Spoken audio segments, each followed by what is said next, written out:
Welcome to Hard Talk. I'm Stephen Sackur. For the last decade, the founder of WikiLeaks, Julian Assange, hasn't known freedom. First, he was holed up in the Ecuadorian embassy in London.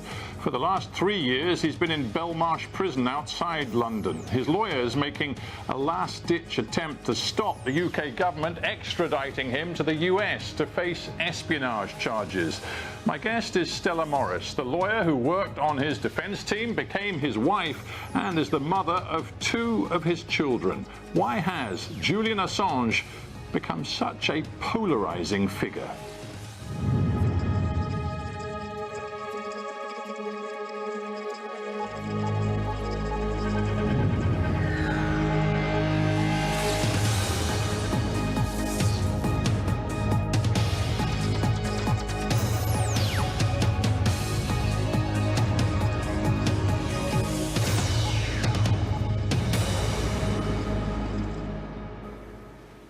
Stella Morris, welcome to Hard Talk.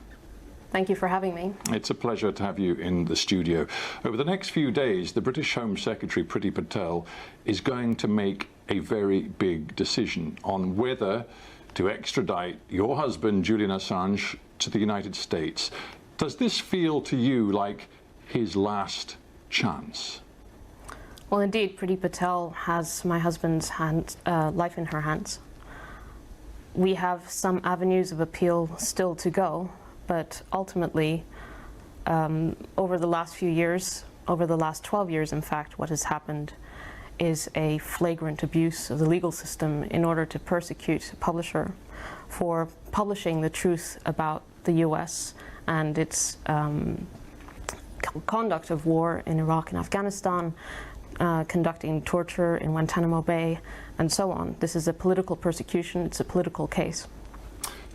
In purely legal terms, I know that you have, or at least you in personal terms, but the legal team backing Julian Assange in professional terms have put final submissions before the Home Secretary. So what is the basic argument today as to why he should not and cannot be extradited? Well, there's a whole swathe of reasons why he shouldn't be extradited. He is a publisher who published true information about tens of thousands of civilian casualties in Iraq and Afghanistan. He is being persecuted because he exposed the United States committing war crimes that have not been punished, and it is basically the revenge of the United States. Just talk to me a little bit about his mental health and his state of mind, because one of the contentions put before the High Court was that if he were extradited to the United States, that would be extremely damaging to his mental health. It might even create a suicide risk. Is that argument still part of your case? Well, thank you for asking about how Julian's doing. Indeed, the High Court has accepted that Julian faces a real risk of being driven to suicide because of oppression if he is placed in conditions of isolation. And the US, as you know, has about 80,000 people in solitary confinement on any given day. But the United States did, in discussing this particular issue before the courts, did give assurances that he would be treated in a way that would not be fundamentally damaging to his mental health. Well, those so-called assurances are anything but assurances. In fact, if you look at the wording of the letter of the US government to the UK government, they said, quote, we reserve the right to place him under the conditions, the very conditions that the High Court accepted would kill him. So frankly, it is inexplicable that the High Court accepted those assurances. And it still stands. The medical evidence that was presented to the Magistrates Court still stands at the High Court level. The only change of circumstances that the High Court accepted were these assurances, which Amnesty International said that the decision by the High Court was a travesty of justice. How is his health today? I don't know when you were last able to see him, but I know he did experience a serious health condition in the autumn of last year. He had, I think, what people are calling a mini stroke. How is he today? Well, yes, his doctors have concluded it was a mini stroke. He has been in decline since 2012, really, since he entered the Ecuadorian embassy. There was no outside space, there was no access to sunlight. It was a small apartment, really, and he's been in Belmarsh prison for over 3 years under extremely harsh conditions. And of course, you can just imagine, you go to the zoo, you see what confinement does to animals. Well, it does that to people as well. Julian's been in steady decline, and his doctors have documented this over the years. In October, on the first day of the appeal hearing, he suffered a mini stroke, and I'm terrified that he will have a catastrophic health episode at any moment. And as anyone knows, or at least can imagine, if you have a catastrophic health episode in prison, alone in your cell, that can be fatal.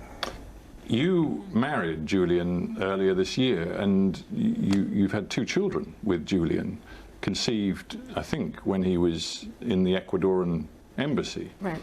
So does that make any difference? You have residence rights in the United Kingdom. He now has 2 children who were born in the United Kingdom. Is that going to make any difference as Priti Patel considers this extradition? Well, our children are British, and I am a permanent resident in the United Kingdom. I've been here for 20 years. Of course, our family circumstances should be taken into account, but obviously there are political considerations at play in this case, which are very obvious. But Julian should also not be extradited, because if he is extradited, that is a death sentence for Julian, and it is also... Well, not forgive me, but not literally, because clearly the Americans are seeking long-term imprisonment. They're not seeking the death penalty. They're seeking 175 years, so you tell me the difference. Yes, also, if but he's to be placed clear, in isolation... he is not facing execution, because of course that would... Well, I don't see any difference, actually. If they convict him to a long sentence, a life sentence, he will die in prison if he survives that long. And the US says that it reserves the right to place him in extreme isolation, bury him alive, prevent him from speaking to me, maybe just 15 minutes once a month. That will kill him. And the medical evidence also concludes that he will be driven to suicide. You began to get to know him as part of his legal team going back, what, a decade and more.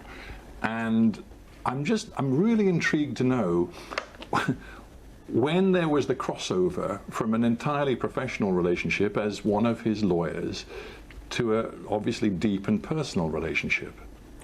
Well, Julian has described the embassy like a space station, and it really was a little bit like a space station. He was there for 7 years. I speak Spanish, I also speak Swedish, and once he entered the Ecuadorian embassy, I kind of became a constant in the embassy, because not all the staff spoke Spanish in meetings and so on. And yeah, it was then I spent more and more time with him, more and more, got to know him more and more, not as a, Julian Assange persona, but the human being. Right. I mean, yeah. Again, sorry to be blunt, but I mean, he was a client. You were a lawyer, he was a client. It was a professional relationship. I guess it's fair to say lawyers aren't supposed to then develop personal relationships with their clients, but I guess that happened. In a space station, yeah. I mean, I followed my heart, and we're married, and I'm primarily his wife, the mother of his children, and frankly, I'm driven by my heart. I know, I get that. I suppose what's difficult to understand is how your heart could allow itself to fall in love in such a weird environment. We know they had surveillance cameras all over that embassy. We know that Julian, by and large, was confined to a very small space. It can't have been conducive to really getting to know each other. Well, love finds a way, and it was an intense environment, and you actually get to know people really well when you're in a high pressure environment with lots of things were happening all the time, and could you actually, I mean, again, I really don't mean to be prurient, but could you find space where you knew you weren't being watched? Well, we knew where the obvious cameras were, and when we were in front of those cameras, we avoided, you know, being seen as a couple. The corridors, the meeting room, the kitchen, and so on. Julian had the front room where he worked, and there was some privacy. We had a camping tent where we tried to have actual privacy, but of course there were also hidden cameras and hidden microphones, as we have since found out. In Spain, there's underway a criminal investigation against the security firm that was working inside the embassy, and it turns out they were working for the CIA, and they were recording Julian's legal meetings. They were instructed to take the DNA of our 6-month-old baby. I mean, that... Hang on, that's an extraordinary detail. How do you know that? Well, I know that from two things. Actually, in December 2017, one of the security guards came up to me outside the embassy. He followed me out and he said, "The baby that you bring into the embassy, don't bring him in anymore because it's not safe." And this came out of nowhere, and I said, "You know, why are you saying that?" And he said, "We're being asked to do very strange things. They've asked me to get a nappy from the baby, to retrieve the DNA." And I tried to get more information out of it, but he just basically conveyed to me that the situation was very dangerous and sinister, and it wasn't safe for the baby. Do you feel that all along the way you've taken the decisions that were right for you? Do you have any regrets at all about what you've done?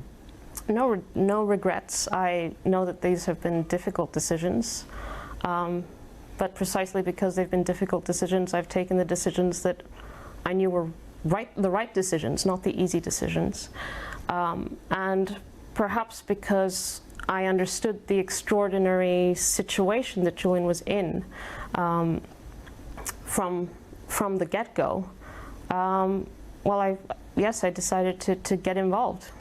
From the get-go, you were involved because Julian was fighting allegations of sexual assault in Sweden, which have never been resolved and now, for all sorts of reasons, have been dropped in Sweden. But I just wonder whether, you know, at any point when you were developing the relationship, whether that gave you pause.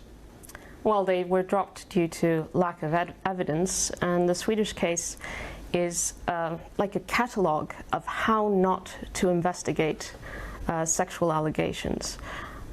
It's a scandal, frankly. The Swedish and the UK authorities did everything in their power to prevent a proper investigation.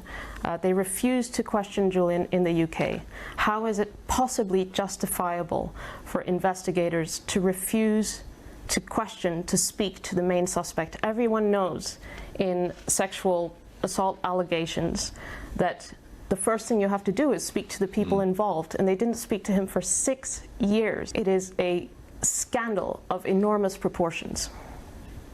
Let's come back to the charges against Julian in the United States. You, at the beginning of our conversation, characterized him as a journalist and a publisher. Now, you know that in the United States, he is characterized as somebody who aided and abetted an egregious invasion of secrecy, confidentiality within the US government, that he wasn't just the recipient of information, he was involved in the gathering of that information, given his relationship with Chelsea Manning. Right, and the UK High Court has described him as a journalist. He's been a member of his journalist union since 2009. He has received dozens of journalism awards. There's no question that he's a journalist, but he is being accused of conspiring with a source. And what does that mean? Well, he spoke to his source. And if that is a crime, then every journalist, at least those that speak to sources, are now exposed to being prosecuted and put in prison. He encouraged the source. According to information released by the US government in conjunction with the indictment, this is a quote, "During the conspiracy, Manning and Assange had real-time discussion about the transmission of classified records.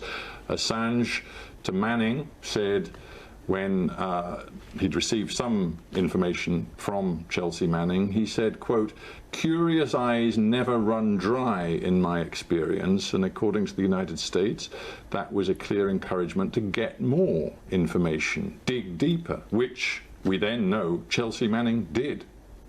Well, what an extraordinary claim, right? Of course, journalists all the time make requests for information. Right now, do you have evidence of war crimes in Ukraine? It's being broadcast constantly. We are encouraging, and we should encourage people to come forward if they have evidence of war crimes. And look what's happened here. This is a complete inversion. You have the person who put into the public domain actual concrete evidence of war crimes. And what happens? They want to put him in prison for the rest of his life. War crimes that have never been punished. Journalists, by and large, when they get leaked information, they sift it, they judge it, and they publish it with a sense of responsibility. Julian Assange didn't do that. He just dumped massive amounts of raw, confidential information, all sorts of information, which, according to the US government, compromised sources, led to direct threats to individuals. He just dumped it on the internet. Well, that's simply not true, and I dispute the premise that WikiLeaks is in any way different to, for example, what the International Consortium of Investigative Journalists do. Right, but your problem is that many of the journalists that he worked with at one time or another then disowned the way he handled some of the information that WikiLeaks received. Look, WikiLeaks, in the process of the extradition, a lot of information is now in the public domain as part of the legal case. People who are actually working side by side with Julian say that Julian was extraordinarily responsible. It is simply not true that WikiLeaks dumped information. 15,000 of the Afghan war diaries were withheld. The Iraq war logs were actually criticized by Wired for being over-redacted. When you had put side by side the WikiLeaks war diaries with information that had been released by the US government through Freedom of Information Act requests, actually the US government's copy was less redacted. And in relation to the cables, WikiLeaks had a painstaking redaction process that it rolled out over the course of 9 or 10 months. It engaged over 100 media organizations in over 50 countries. I just come back to the fact that journalists, respected journalists, and I'm now looking at the Associated Press, one of the most respected institutions in American journalism, did a retrospective look at a lot of the information WikiLeaks had put into the public domain over years. Now, this was conducted in August 2016, and AP concluded that in its spectacular mass disclosures over years, WikiLeaks have, at one time or another, included the personal information of hundreds of people, including, in some cases, sick children, rape victims, and mental health patients. There's the question of whether judgment is used by Julian Assange. Well, obviously judgment is used by Julian Assange. We're talking about publications, yes, at scale. He's taken every step and to protect people who were at risk of coming to physical harm. And in fact, the US government has had to admit under oath that they have not found a single case in which a person has come to physical harm as a result of the publications. What about Julian Assange's willingness to take information from Russia, from Russian hackers to Julian Assange to publication on WikiLeaks? Is that a channel, a flow of information that you think is justifiable? Are you referring to the 2016 publications? Yes, I am. Well, there is in fact no clear evidence that Russia was the source. In fact, Julian has stated that Russia was not the source. And there is just no question that those publications in 2016 were in the public interest. In fact, the Judge Kotel from the Southern District of New York has affirmed that the 2016 publications were of the highest public importance. That was when the Democratic National Party... But again, it perhaps is about perceptions as much as anything. Open source advocates, open democracy activists like Jeffrey de Lagassanieri in the United States have said nothing has been more damaging to WikiLeaks' reputation than the publication of leaked Democratic National Committee emails fueling the perception that the organization, that is WikiLeaks, was cozying up with the political circles of Donald Trump and Vladimir Putin? Well, nothing could be further from the truth, because those publications, what they in fact revealed were that the Democratic National Party was rigging the primaries against Bernie Sanders, and Bernie Sanders was the more competitive candidate against Donald Trump. The polls at the time were showing that if Clinton ran against Trump, Trump would win, but if Sanders ran against Trump, Sanders would win. And as I said, you know, the New York Times, Dean Baquet, the editor of the New York Times, said that if he had received the information, the same leaks, he would have published.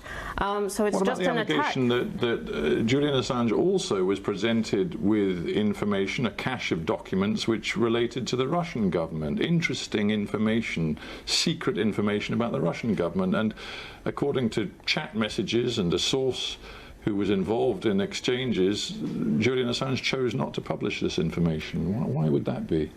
Well, all sorts of claims can be made about sources having sent information. How can that be verified, really? WikiLeaks has published information about the Russian government. It's called the Russia Spy Files in 2018, I think. And there are, I think, about 600,000 documents referencing Russia. Books about Russia as mafia state have been written based on WikiLeaks cables.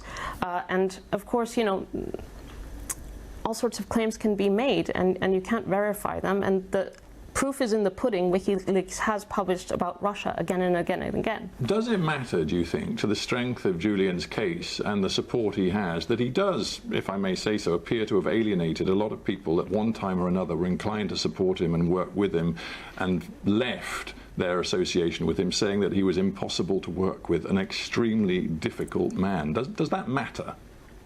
Well, I think you might be referring to people in the media, perhaps. I mean, well, I'm referring to people, all sorts of people, to be honest, from, you know, people he collaborated with on the Guardian newspaper for a while, to Andrew O'Hagan, who was supposed to write a biography with him, but walked away from the project saying it was impossible. James Ball, who worked with him at WikiLeaks briefly and said that, quote, "I don't think Julian necessarily meant to build a cult, but WikiLeaks operated like one," to the Ecuadorian government, which, of course, offered him safe haven and then completely fell out with him. Well, it's completely absurd. In relation to Julian's dealing with the media, if you take your mind back to 2010, WikiLeaks was new on the scene. It revolutionized journalism. The methods that WikiLeaks has brought to journalism are now standard. And you know, it was a new kid on the block that was basically showing the legacy media, showing that they hadn't done their job properly, because he had more scoops. And really? You think what a lot of these people that I just quoted, who did fall out with him and said it was impossible to work with, were just jealous? Well, there is a competition problem, especially at the time. The legacy media had problems with their funding models, and they were coming onto the internet and so on. And here came WikiLeaks, this huge impact of WikiLeaks, and of course it led to friction. But so what? You know, Julian is a very committed individual. He wouldn't have, and a strong character, and he wouldn't have achieved what he's achieved if he wasn't. Let's end where we began, with the decision facing the Home Secretary Priti Patel over the next few days. If it goes against Julian Assange, and the decision is that he should indeed be extradited to the United States, what next for you as his wife and his long-time legal supporter? Well, I'll keep fighting until Julian is free. The UK is currently considering whether to extradite him to the country that plotted to murder him, and obviously it should block this extradition, and it has to block it now, but I will fight until he is free. Stella Morris, thank you very much for joining me on Hard Talk. Thank you. Thank you. It's a pleasure.